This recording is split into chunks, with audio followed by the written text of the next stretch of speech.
안녕하세요. 역사 칼럼니스트 권경률입니다. 1750년 5월 19일 창경궁 홍화문 앞으로 백성들이 꾸역꾸역 몰려들었습니다. 영조는 그곳에서 백성의 목소리를 직접 듣는 대국민 공청회를 열었습니다. 양인 장정에게 편중된 군역과 부역의 문제, 즉 양역을 어떻게 하면 고르게 할 수 있는지 묻고 중지를 모았습니다. 영조의 균역법은 이렇게 백성을 국정의 동반자로 끌어들이고 탕평인재의 능력과 소신을 활용한 끝에 비로소 결실을 맺을 수 있었습니다. 그것은 조세 정의를 구현하고자 한 대개혁이었습니다. 그 지향점은 민국, 백성의 나라였습니다. 시시콜콜 역사 뒷담화 권경률의 낭독 한국사. 이번 주와 다음 주 이야기는 영조가 꿈꾼 나라 민국 편입니다.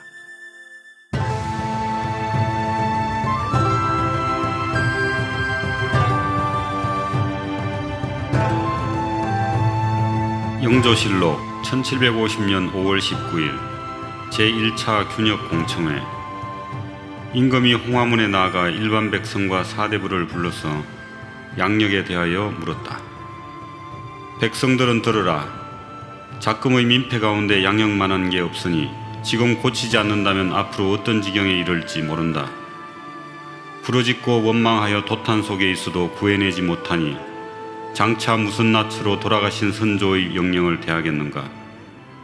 그러나 개혁이 잘못되면 옛것만 갖지 못한 법 하여 무더위에 병을 무릅쓰고 백성들을 불러 물어보는 것이다. 예로부터 유포니 구전이니 호포니 결포니 말들이 많다. 유포는 매우 불편하고 구전은 보잘것없으니 이 두 가지는 시행하고 싶지 않다. 오늘 묻고자 하는 것은 호포와 결포 그리고 달리 폐단을 바로잡을 수 있는 방도다. 너희들은 내 면전에서 소회를 말하고 물러나서 후회하는 일이 없도록 하라.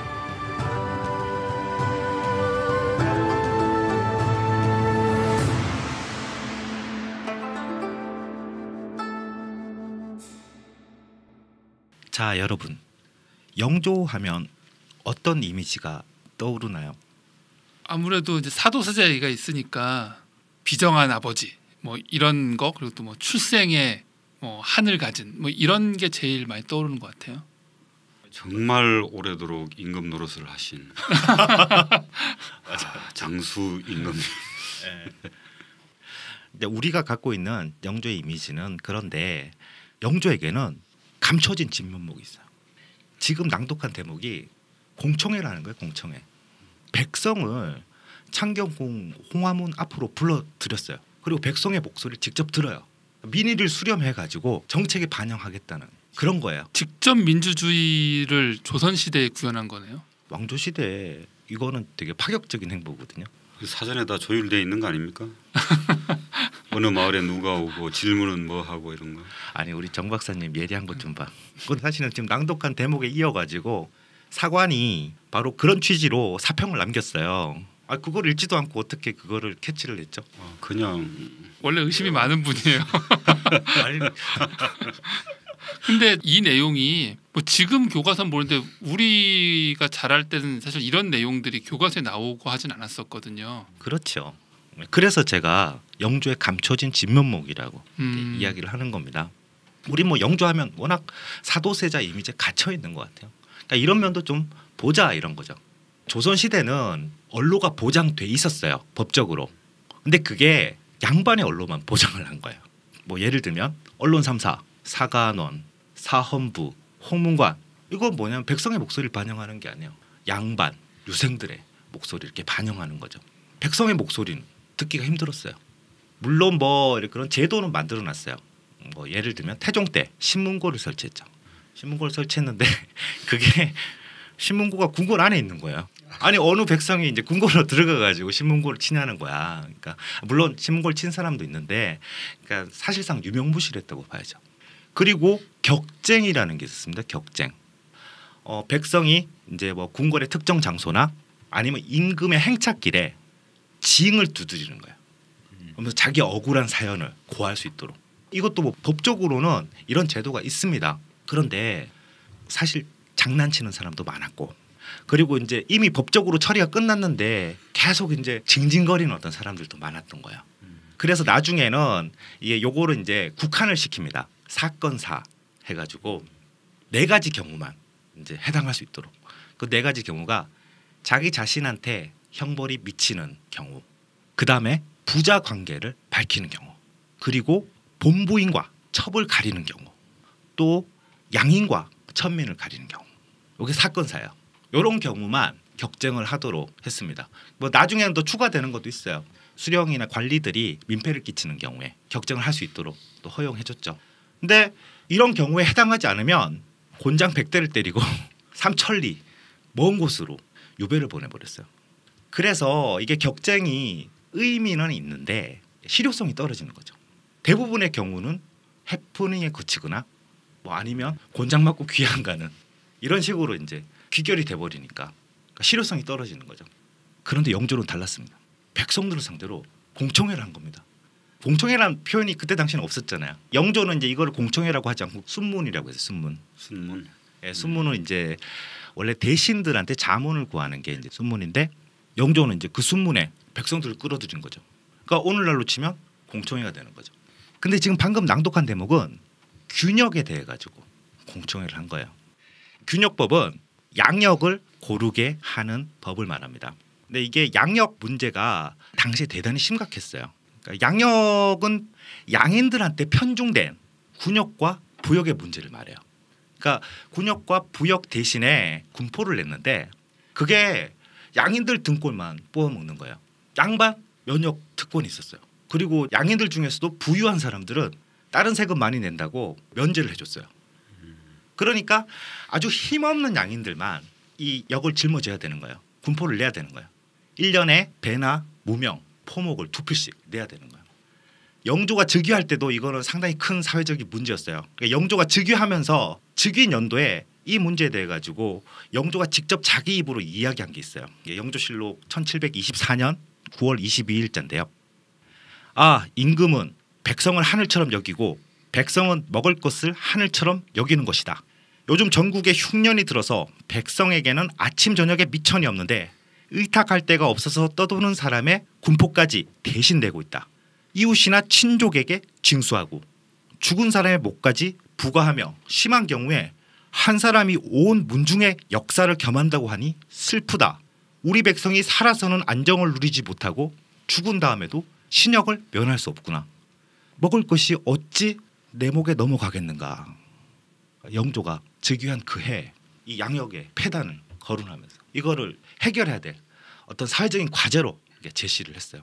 근데 이제 영조는 이제 즉위하자마자 계속 당쟁에 이제 시달리느라 이 문제를 이제 제대로 이제 해결할 수가 없었죠. 그러다가 이제 1750년 이 무렵이 되면 어느 정도 당쟁을 정리하고 아 이제 민생 문제 한번 해결해 보자 하면서 이렇게 나서는 거죠.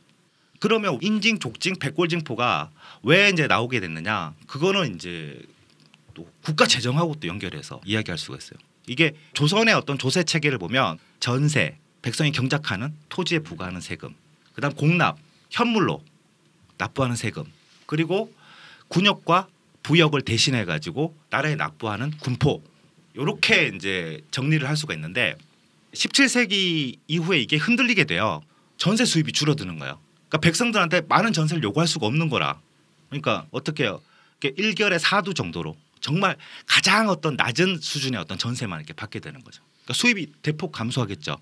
그리고 이제 공납은 뭘로 바뀝니까? 대동법, 곡식, 포목, 동전 이런 걸로 이렇게 바뀌게 되는데 전체적으로 보면 수입이 줄어들어요.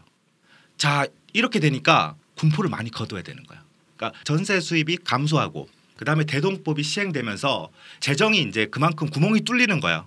그럼 다른 데서 메꿔야 되잖아요. 어디서 메꾸려고 하냐? 군포에서 메꾸려고 한 거죠. 그러면 이제 군포를 어떻게 거둬들였느냐 이런 거예요. 구멍난 중앙 재정을 메꾸기 위해 가지고 군포 수입을 높게 책정하고 나서 각 고을에 할당을 해요. 할당을.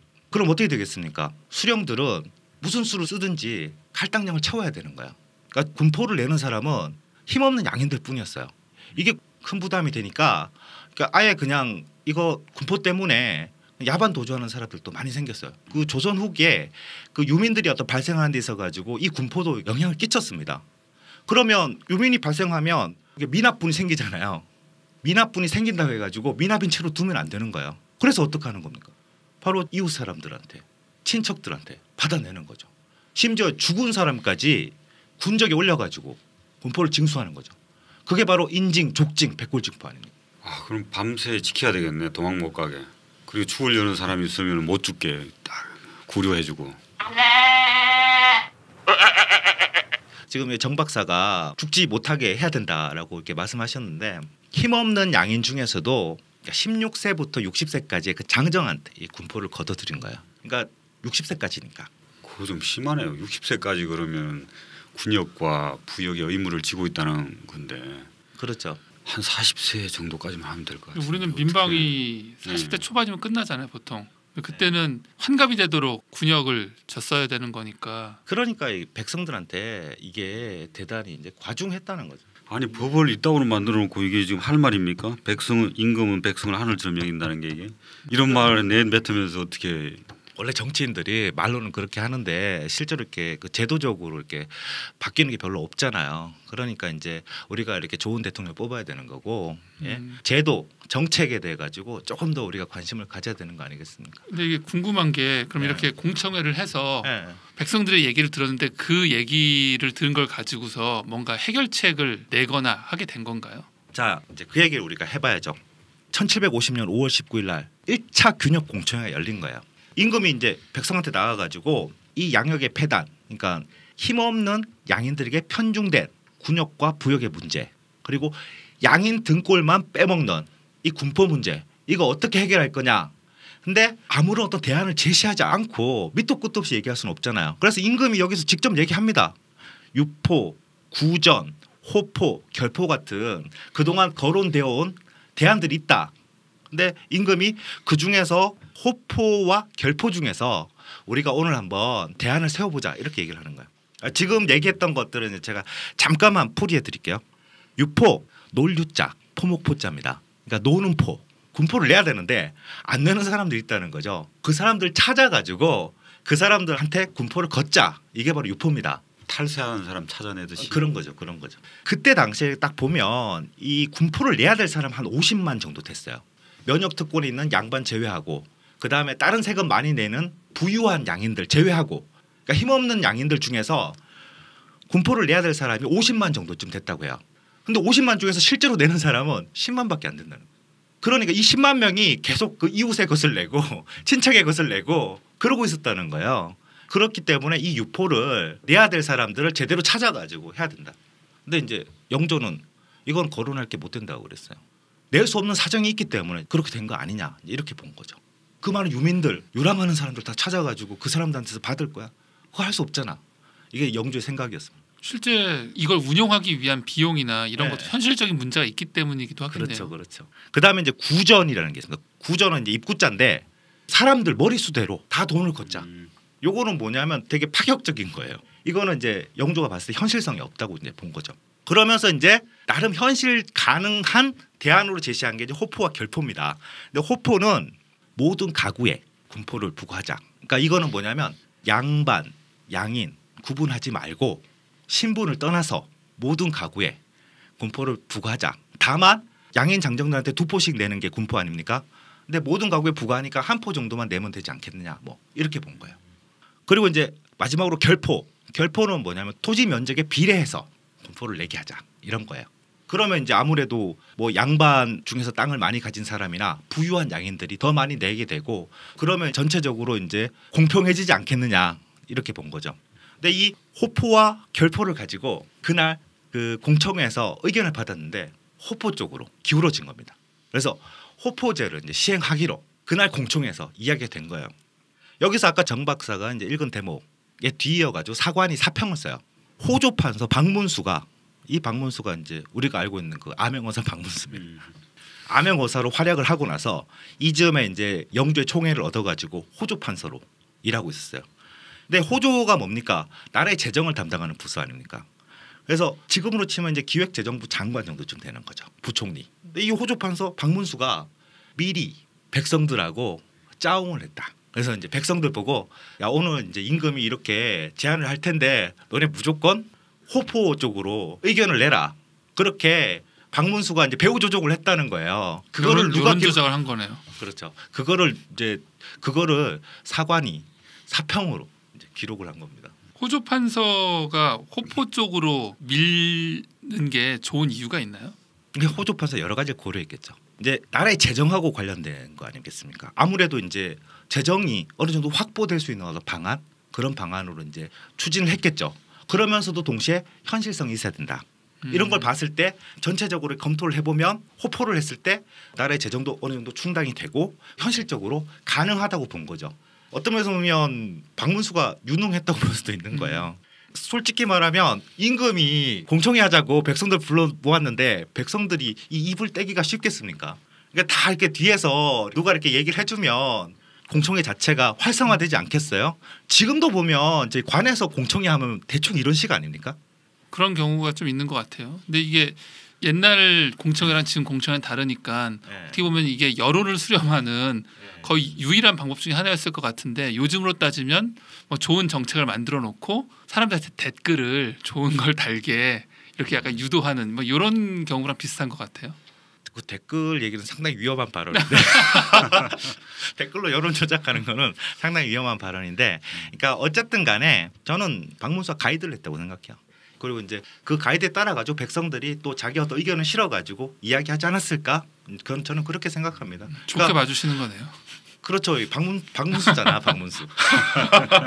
우리 어렸을 때 보면은 약간 암행어사 박문수 관련된 드라마나 어린이극 많았잖아요. 그렇죠. 그러니까 우리 어렸을 때는 사실 슈퍼스타였죠, 박문수가. 그리고 박문수가 지금 호조 판서를 하고 있는데 결국 백성의 어떤 살림살이에 대해 가지고 되게 정통하지 않았을까? 암행어사로 전국 방방곡곡을 다니면서 자기가 직접 보고 듣고 느낀 게 있잖아요. 그렇기 때문에 어떤 면에서 보면 백성의 입장을 대변해가지고 그 이야기를 유도할 수도 있지 않았을까? 저는 그렇게 생각을 합니다. 네, 댓글 조작론 처리하겠습니다. 인정합니다. 댓글 조작론은 처리해야 됩니다. 위험한 발언이십니다. 네. 아, 정말 직접 보고 듣고 느끼고 한 게 정책 수립하고 결정하는 사람들에게는 정말 소중하고 중요한 경험이라는 그런 생각이 드네요. 그렇죠. 지금 뭐 얼마 전에 기획재정부 장관 내정을 했는데 저는 우리나라 중앙부처의 공무원들이 좀 더 현장에서 뛰어야 된다고 생각을 해요. 이렇게 박문수처럼. 사실은 기획재정부만 해도 탁상에서 예산을 결정하고 또 그걸 가지고 이제 다른 정부 부처나 그 지방 자치단체들을 또 강제하는 게 많지 않습니까? 근데 그럴 소지가 많죠. 아무래도 그게 현장에서는 그래가지고 이게 발들이 많잖아요. 특히 지자체들 같은 게 뭔가 이렇게 새로운 사업 해볼까 하는데 꼭 필요한 사업이라고 생각하는데 탁상머리 앉아서 예산을 쥐고 안 돼 이래버리면 곤란하지 않습니까?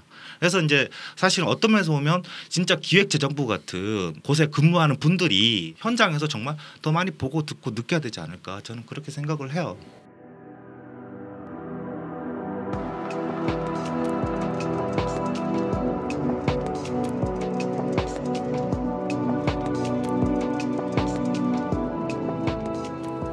영조실록 1750년 7월 9일 양력 감면 결단. 임금이 신하들에게 양력의 절반을 감하라고 명하면서 말하기를 백성의 뜻을 알고 싶어서 재차 벌문에 임하였더니 유생들은 마음 아프게 여긴다고 말하고 방민들은 입술을 삐죽거리며 불평한다. 양력은 나라의 반쪽이 원망하고 호포는 일국이 원망할 것이다. 지금 내가 자리에 앉지 않는 것은 겸연쩍은 바가 있었으다. 그러나 민심은 진정을 지켜야지 선동을 해서는 안 된다. 경들은 알겠는가? 호포나 결포나 모두 구애되는 사단은 있기 마련이다. 이제 양력 일피를 감하는 것으로 결정하고자 하니 이에 대한 대책을 경들은 잘 강구하라 하였다.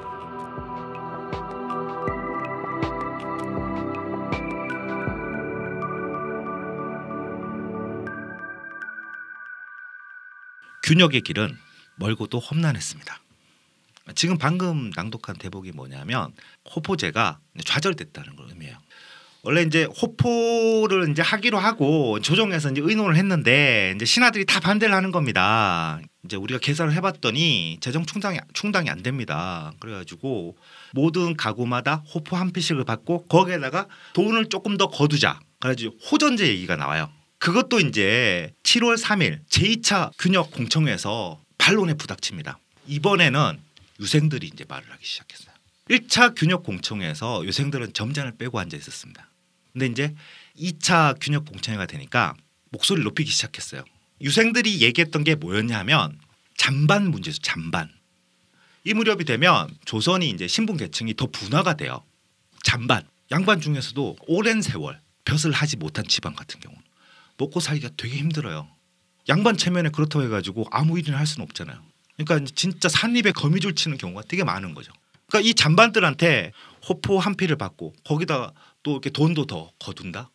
이거는 이 사람들 보고 이렇게 죽으라는 말이나 마찬가지다.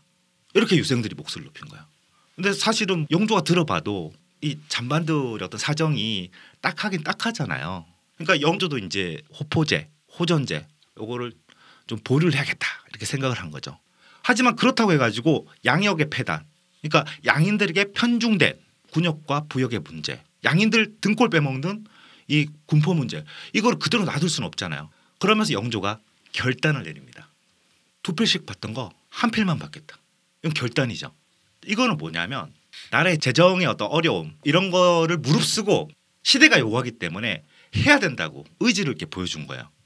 신하들이 이제 들고 일어나야겠죠. 저기 군포를 2필에서 1필로 줄이면 나라 재정이 파탄나게 생겼다. 이거 어떡할 거냐. 그 자기들 월급 못 받게 생겼다는 건가? 뭐 그렇게 볼 수도 있죠. 녹봉을 받을 수가 없다. 뭐 그렇게 볼 수도 있는데 영조가 어떻게 하느냐.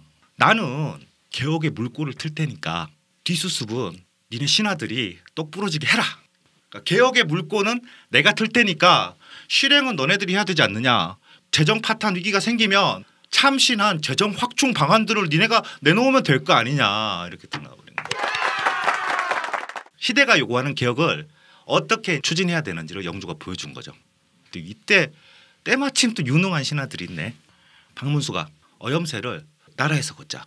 그러니까 어염새가 뭐냐면 어장과 염전, 바다에서 거두는 이렇게 조세를 말해요. 요거를 이제 보통 이제 그 아정과 토호들이 걷어가지고 그 지방 재정에 충당을 했거든요.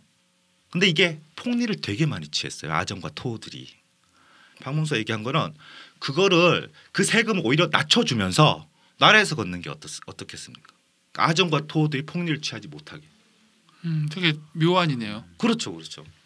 그러면서 자연스럽게 아정과 토호들이 그 양역을 분담하게 되는 거 아니겠습니까? 폭리를 취하던 게 없어졌으니까. 근데 이제 박문수는 이제 소론이었는데 이게 질세라. 노론, 홍계희가 참신한 아이디어를 내놓습니다. 군관포를 걷는 게 어떨까요? 이게 뭐냐면 부유한 양인들이 이제 다른 세금 많이 내니까 군포를 면제받았었거든요. 근데 이 사람들은 사실 군포 내나 안 내나 큰 차이가 없어요. 부유하기 때문에. 그러니까 이 사람들한테 선무 군관 시험을 치르게 하자. 부유한 양인들은 뭐냐면 돈은 있는데 벼슬도 좀 있고 그러면 더 좋잖아요. 보통 돈 버는 사람들이 나중에 정치하려고 많이 하죠. 그런 거랑 비슷한 거예요. 그러니까 내가 돈을 벌었는데 사회적으로 좀 인정을 받았으면 좋겠다. 이런 어떤 심리가 있잖아요. 그러니까 이 사람들한테 선무 군관 시험을 치르게 하자. 군관 시험을 치르게 하자는 거죠. 그러면서 시험을 치르는 사람들한테 군관포를 받자는 거예요. 이 사람들한테는 그 군관포 내는 거는 별로 부담이 안 되거든요. 그러면 이제 국가 재정도 확충하고 또 한편으로는 부유한 양인들이 양역을 분담하게 이렇게 만드는 거잖아요. 또 뭐 다른 어떤 재정 확충 방안으로 이제 결전이라는 게 있습니다. 결전. 그러니까 각 도마다 잡세들이 있어요. 잡세. 그걸 통합해 가지고 토지 한 결당 동전 5전씩 이렇게 매기도록 했어요. 그리고 이제 그거를 중앙 재정에 이제 귀속시키는 거죠. 이것도 이제 마찬가지입니다. 땅을 가진 양반들이 있잖아요. 그러니까 잔반은 어쩔 수 없다고 하더라도 땅을 가진 양반들은 이 토지 면적만큼 돈을 내야 되는 거잖아요. 그러면 그 땅을 가진 양반들이 양역을 분담하게 되는 결과가 나오잖아요. 재정도 확충하고. 결과도 괜찮은 것 같고 아까 말씀하신 것처럼 각 계파에서 어떤 정책 대결을 유도하는 측면이 있어서 되게 지금 보기에도 되게 보기 좋은데요. 이게 어떻게 가능해요? 바로 탕평책으로 당색을 떠나 유능하고 소신 있는 인재를 쓴 덕분에 그 영조의 결단이 개혁책으로 이렇게 실행이 되지 않았나. 저는 그렇게 생각을 해요.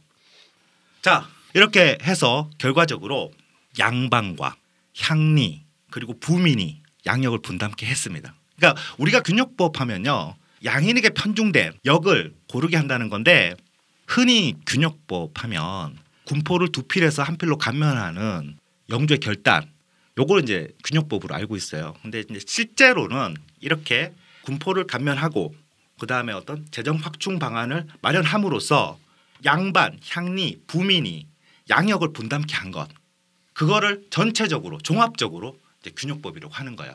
그게 영조가 백성의 목소리를 들으면서 이끌어낸 18세기 어떤 대개혁이었다는 거죠. 그러니까 국민의 목소리를 듣고 인재를 고루 써서 국민들이 잘 살게 하는 그렇죠. 그런 정책을 썼다. 이런 게 지금 막 이제 정권이 바뀌고 새로운 정부에 국민들이 기대도 많은 시기라서 이런 내용들 잘 반영해서 좋은 결과 나오면 좋겠네요. 그렇죠. 저도 사실은 지금 뭐 새 정부가 들어섰기 때문에 또 우리가 또 이런 이야기들 하는 거 아니겠습니까? 근데 귀 기울일 만한, 그러니까 눈여겨 볼 만한 그런 요소가 있다고 생각을 해요. 큰 개혁에 물꼬를 트는 것은 결국 지도자의 의지와 결단입니다. 요거 관련해 가지고 정약용의 경세유표에 아주 기가 막힌 구절이 나와요. 요거 한 번만 더 읽어볼게요. 영조가 균역법을 제정할 때 저지하는 자가 있었는데 영조가 말하기를 비록 나라가 망한다 하더라도 이 법을 고치지 않을 수 없다 하였다. 이것은 대성인의 정대한 말씀으로 속된 임금으로서는 아무리 애를 쓰더라도 입 밖에 낼 수 없는 말이 아니었던가. 정약용이 경세유표 서문에 쓴 거예요. 경세유표는 뭐냐면 나라를 어떻게 개혁할 것인가 그 원리에 대해 가지고 정약용이 쓴 거예요. 근데 그 서문에다가 바로 영조의 균역법을 예로 든 거예요. 그러면서 영조의 결단과 의지를 칭송한 거죠. 시대가 요구하는 큰 개혁은 재정난을 무릅쓰고라도 해야 된다는 거죠. 물꼬를 타야 된다는 거죠. 그런데 큰 개혁을 실행하는 사람은 유능하고 소신 있는 탕평 인재라는 거죠. 이게 지도자의 결단력과 그다음 탕평 인사가 함께 가야 된다. 그래야지만 개혁이 성공할 수 있다라는 것들을 이야기하는 거예요.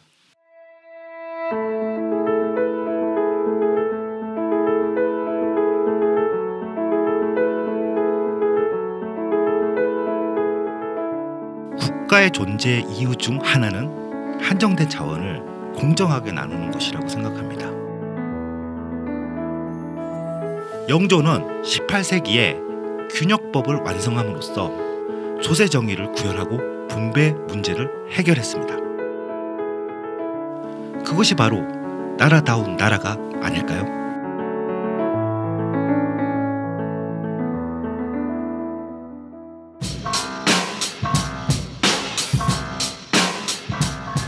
다음 시간에는 영조가 꿈꾼 나라 민국편 두 번째 이야기 청계천 춘천 사업이 이어집니다.